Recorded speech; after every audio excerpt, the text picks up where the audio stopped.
எல்லோரும் எப்படி இருக்கீங்க? இங்கே பாருங்கள், மணி வந்து என்ன ஆகுதுன்னு நான் சொல்கிறேன். ஷோஃபா எங்கள் வீட்டு ஹாலில் ஷோஃபா வரைக்கும் வெயில் அடிக்குது பாருங்கள்.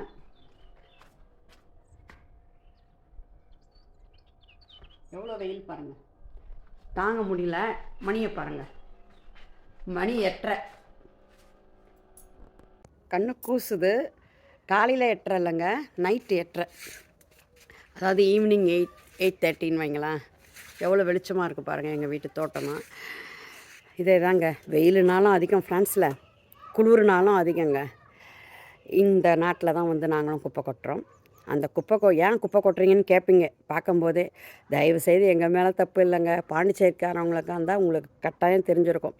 பாண்டிச்சேரியில் அந்த காலத்தில் இந்த செந்தில் ட்ரௌசரை போட்டுக்கிட்டு, இந்த ஜென்ஸுங்கெல்லாம் ஃப்ரெஞ்சு கொடி மோதிரத்தை ஒன்று போட்டுக்கிட்டு, சைடில் ஒரு கண்ட்ராக்டர் பேக் ஒன்று மாட்டிக்கிட்டு வந்து இந்த நேரு ஸ்ட்ரீட்டில் அலைவாங்க பாருங்கள். அந்த காலத்தில் நான் சொல்கிறேன்.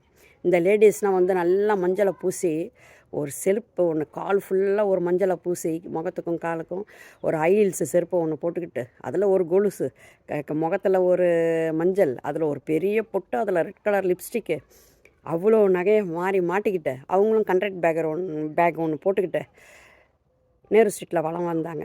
அப்புறம் இந்த இலையுதிர் காலத்தில் வந்து காஞ்ச தழையெல்லாம் ரோடு ஃபுல்லாக கொட்டியிருக்குங்க. அந்த டைம்லனா வந்து இந்த ஆரஞ்சு கலர் இலை, எல்லோ கலர் இலை கிட்டனா நின்று அப்படியே ஒரு ஃபோட்டோ பிடிச்சி எங்கள்கிட்டலாம் வந்து காமிச்சு, ஐயோ ஃப்ரான்ஸ் எப்படியோ இருக்கும், எப்படின்னா போயிடணும் அப்படின்னு வந்தவங்க பல பேரில் நானும் ஒருத்திங்க. ஆனால் வெயிலும் தாங்க முடியல, குளிரும் தாங்க முடியலங்க. இதெல்லாம் உண்மை. பாண்டியாக இருந்தால், பாண்டிச்சேரியில் நீங்கள் பிறந்திருந்தால் உங்களுக்கு இதெல்லாம் தெரிஞ்சிருக்கும். ஓகே, பாய்.